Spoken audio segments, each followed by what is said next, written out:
Okay, so we're going to continue with no changes to the deck. Spinethopter still proved to be a valuable sideboard there, winning us the game, so on to game 3. Uh, Definitely a keepable hand. A turn 1 Bolt Scourge, when he has done nothing to interact with our creatures, is pretty valuable. So we'll go that round, and it should pay off its life cost within 2 turns. Additionally, a Blinding Soul Eater. Well, now we're going to curve out perfectly with a 1, 2, and 3 drop, although many of them will cost us a bit of life. Riddlesmith. It would be nice to draw an answer to that here, but probably going to have to just steam past.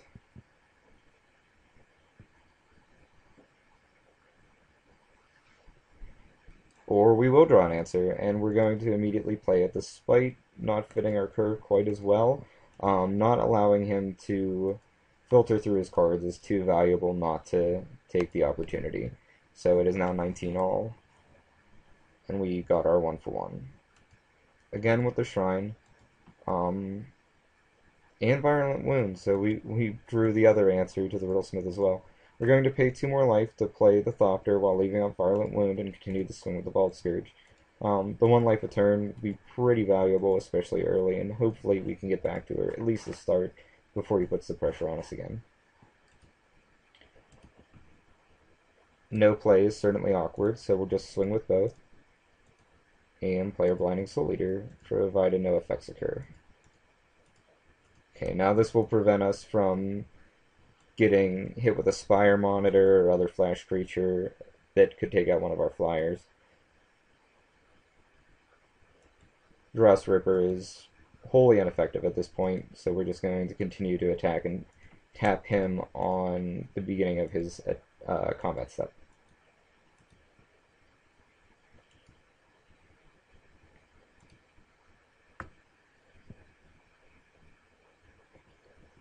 Of course, when playing, make sure you have all of the times where you would choose to interact marked off. It's not as intuitive as it should be, but it's all they've done for the interface, so just pay attention, because if you don't have it stopped, there's nothing you can do.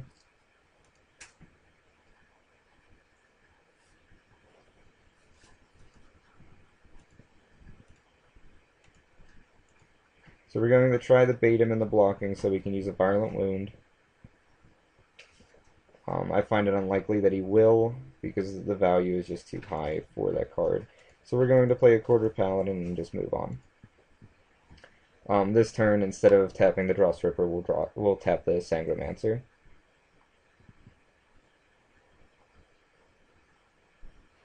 Or even give him the opportunity to attack, but that just doesn't seem to be as valuable, so yeah, we're going to go ahead and tap, paying the one white.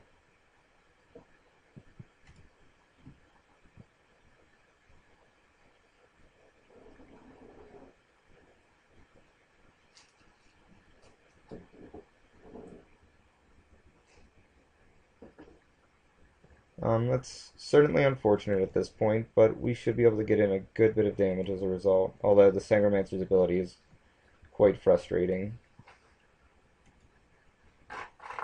We're going to Violent Wound that before end of turn so that he doesn't have any flying blockers. Enslave is huge at this point in the game.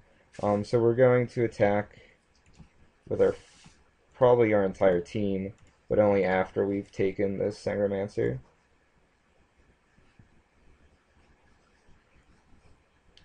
With only 1 card in hand, I imagine it's a land just like ours, but he's just waiting to use the Shrine of Loyal Legion's ability. So we'll only attack for 3 here, so that we will attack for an additional 3 on the following turn.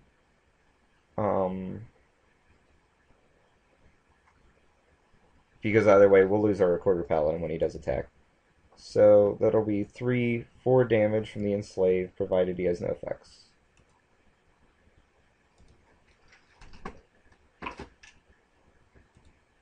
There's the Legions popped. There's not many effects in blue and black that scare me, with only 4 mirrors in play. A Black Sun Zenith would be quite an upset right now, but there's not many other options. Volition Reigns to take back the Sangromancer, still not that useful. And if he attacks in team, we just take it. We're at a high enough life that it's not really an issue. And we don't want to give him the opportunity to trade because we win in the air on the following turn if he doesn't have an effect.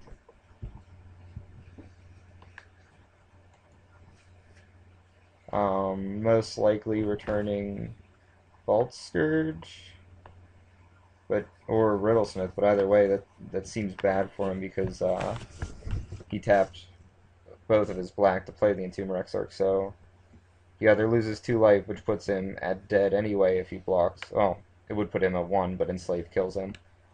And choosing us has no value. So Riddlesmith, no, Vault Scourge was the option, but that's still a loss for him because of Enslave, unless, again, he has Vapor Snag, which he would have already done. So, Exclusion Ritual, which is probably unnecessary at this point, but will be played anyway, just to make sure he has no blockers. Exile the Vault Scourge, and swing for the win. Again, barring a simple... Well, even Vapor Snag doesn't do it, so yeah, it's just a clean win after our first round loss, or first game loss.